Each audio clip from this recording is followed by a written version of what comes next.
Donc, que signifie pour vous le voyage?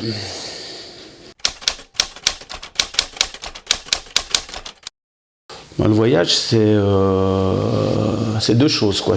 Enfin, je pense que pour moi, c'est deux choses. C'est aller vers l'autre. Peut-être une histoire de découverte, en fait. On va vers l'autre, on découvre une autre culture, d'autres personnes, une autre façon de penser. Mais également, je pense que c'est... lorsqu'on fait un voyage, on voyage également intérieurement. C'est-à-dire qu'en découvrant l'autre, on se découvre nous aussi. Et je crois que dans une vie, c'est quelque chose de constructif et de très positif dans le parcours d'une personne, quoi. Considérez-vous important de voyager aujourd'hui? Voyager aujourd'hui comme avant, je pense que c'est effectivement quelque chose d'important parce que ça nous construit. Et aujourd'hui, de vivre dans un monde qui est de plus en plus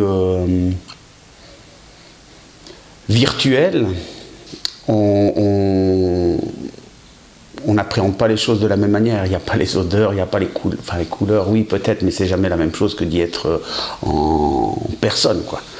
Donc, je pense que c'est fondamental. L'homme a toujours voyagé, soit pour aller trouver de nouvelles ressources, pour vivre, pour un meilleur climat, ou je ne sais quoi. Je crois que c'est intrinsèque à l'homme. Donc, et puis voilà, on fait tous partie de cette planète. Alors effectivement, après, il y a des frontières qui sont nées, qui font que voilà, on protège certains lieux parce qu'on en vient à ces histoires de ressources. Mais je crois que l'homme est fait pour voyager la Terre et la parcourir, la découvrir et surtout peut-être prendre conscience de la chance énorme qu'on a de vivre sur cette planète bleue, quoi, qui est magnifique et qui nous aime, quoi, je crois. Quelle expérience de voyage vous a-t-elle changé? Alors,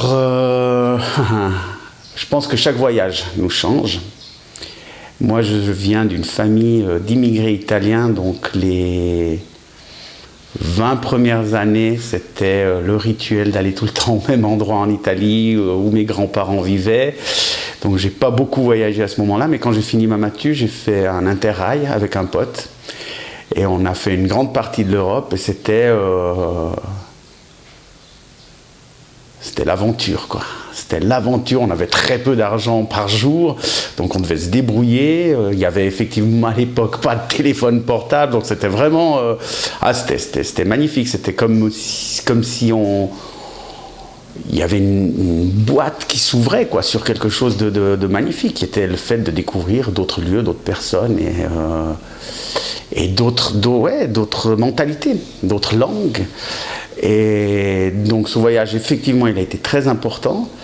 Et ensuite, il y a eu un deuxième voyage qui a carrément changé le cours de ma vie. C'était en 2003, où je suis parti en Thaïlande. À l'époque, j'avais une agence de pub et les choses se sont pas très bien passées.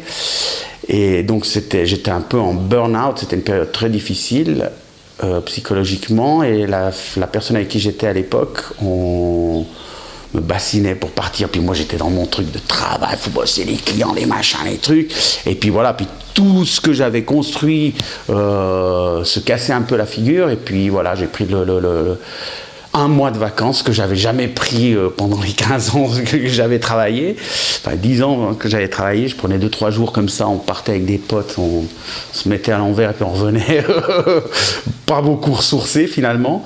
Et là je suis parti un mois en Thaïlande. Et il se trouve que, après quelques jours, on s'est séparés, la personne avec qui j'étais après 2 jours, et j'ai continué le voyage tout seul. Et c'était révélateur, magnifique, extraordinaire, la liberté totale. Et c'était un an de réflexion intense sur qui j'étais, sur ce que je voulais faire vraiment. Et en rentrant, j'ai laissé entre parenthèses un peu tomber ce que je faisais ici pour partir faire un rêve d'enfance à 34 ans, 35 ans. Je suis parti à Paris faire une école de comédien, quoi. Et ça a été clairement un tournant dans ma vie parce que ça m'a permis de faire ce que je voulais profondément. Parce que l'agence que j'avais avant, pour moi, c'était un détour par peur d'affronter ce travail-là. Frontalement, je m'étais dit je ferais de la pub, et puis après la pub, je ferais des courts-métrages, et après dans lesquels je jouerais, et après je ferais des longs dans lesquels je jouerais, et ça prend du temps si on prend cette approche-là. Donc du coup, voilà, je suis parti à Paris, j'ai changé ma vie complètement. C'était très difficile parce que matériellement, c'était pas du tout. Enfin voilà, à 35 ans, tu revis comme un mec qui en a 18, quoi. Mais c'était extraordinaire. C'était extraordinaire. Et là, je suis parti. Le troisième voyage, on va dire, qui m'a changé profondément, en profondeur, vraiment. C'est ce voyage au Pérou que j'ai fait l'année dernière,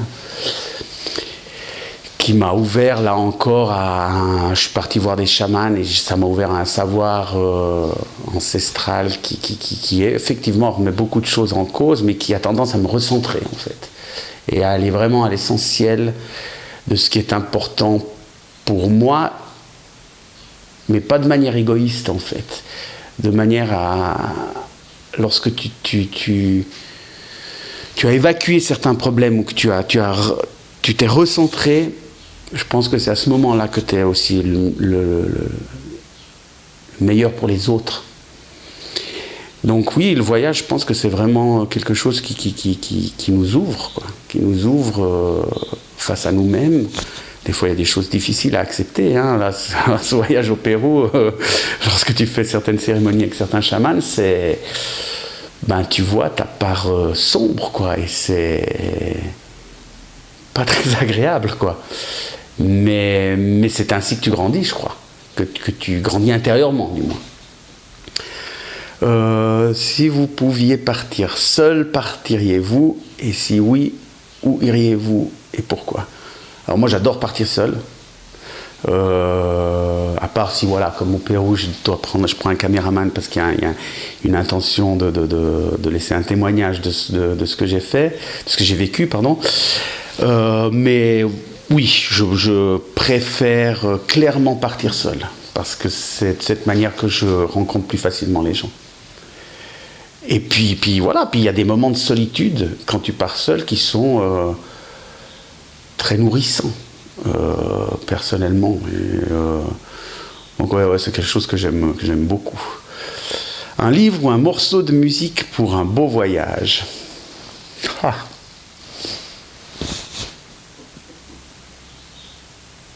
Oh, je crois que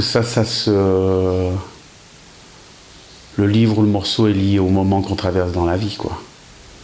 Je n'ai pas un livre de prédilection que je prends forcément quand je voyage, mais voilà, il y en a certains il y a des livres ou des musiques qui viennent vers vous, quoi, à ce moment-là, et puis qu'il faut prendre. En général, c'est pas forcément des livres qui sont en relation directe, a priori avec le voyage qu'on est en train de faire, mais on y trouve toujours des points de rencontre, quoi. Le lieu ou le site à voir une fois dans sa vie. Ah, bon.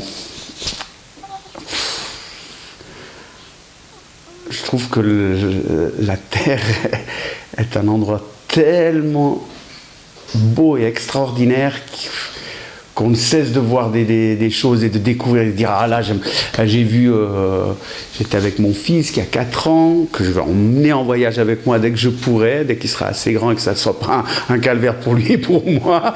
On est tombé sur une photo de ces forêts de séquoia aux États-Unis, au Canada, et je rêverais de nous retrouver là, quoi. Donc ça, c'est un endroit que je vais aller voir, mais après voilà, je découvre à chaque fois, je trouve il y a tellement de belles choses à voir, et effectivement de les voir en vrai, c'est quand même quelque chose de magique, quoi. Donc Bon, dans les dernières choses que j'ai fait, il y a le Machu Picchu. Alors c'est très très touristique, mais il y a quelque chose d'irrationnel dans un endroit comme ça, qui nous, si on arrive et puis qu'on est suffisamment ouvert, je dirais, intérieurement, qui nous recentre, quoi. C'est apaisant, c'est Avatar, hein, dans un endroit comme ça, mais non, c'est incroyable. Ouais, ça, je pense que c'est un endroit qu'il faut voir. Moi, j'aimerais bien aller, l'Afrique noire, je ne connais pas, j'aimerais bien voir ça, j'aimerais bien aller en Mongolie. Enfin, ouais, la liste est longue, hein, donc il faudrait partir une fois par mois, quoi. Enfin, il faudrait partir tout le temps. Et votre pays d'habitation est-il une belle destination ?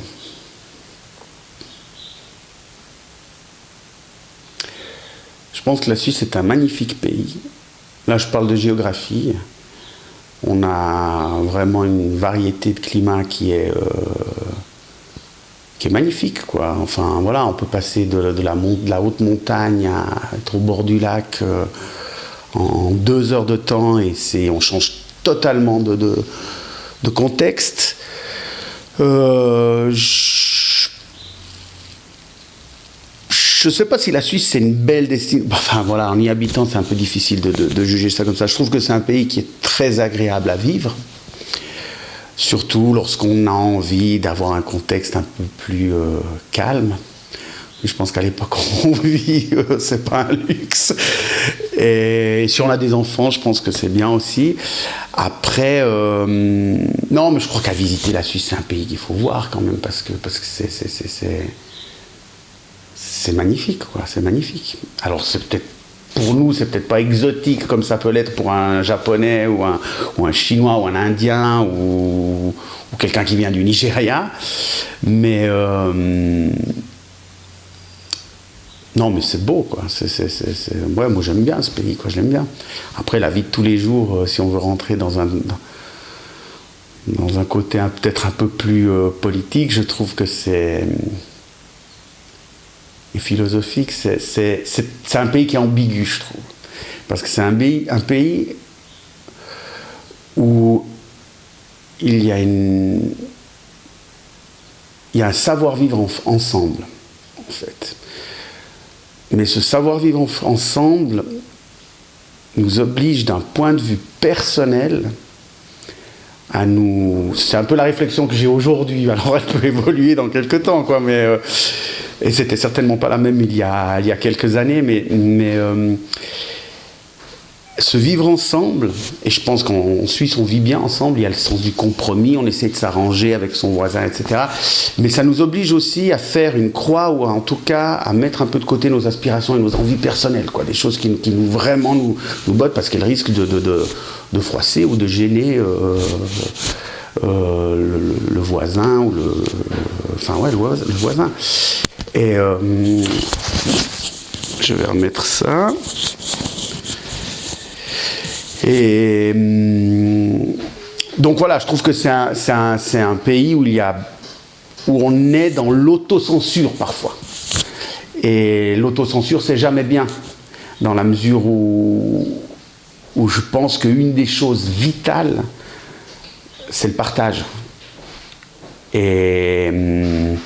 Mais à l'époque à laquelle on vit, dans le système social et économique dans lequel on vit, je dirais que notre façon de vivre ici en Suisse amène un certain équilibre de masse. Après, c'est pas pour rien aussi qu'en Suisse, on compte, c'est un des pays au monde, alors ça, j'ai appris ça il n'y a pas très longtemps, mais c'est un des pays au monde où proportionnellement, le taux de suicide est le plus haut, quoi. Il y a beaucoup de dépression. Donc il y a des grosses questions qui se posent, quoi. C'est la question du personnel et du vivre ensemble. Et c'est des questions qui sont... Enfin, c'est pas toujours dit, quoi. C'est dur. Et comment pas imposer aux autres son point de vue, et comment ne... Oh, mince. Comment ne pas imposer aux autres son point de vue, et comment ne pas subir un point de vue qui te brime, quoi, et qui te permet de t'épanouir. Donc voilà pour ce qui est de la Suisse. Votre lieu préféré en Suisse? Moi, c'est le Valais. Moi, je suis né en Valais. C'est une région que je trouve magnifique par sa dureté, en fait, qui nous pousse aussi à aller plus loin. D'ailleurs, c'est un canton qui s'est quand même construit là-dessus, quoi, et dont on retrouve quand même des traits dans le tempérament des gens, quoi.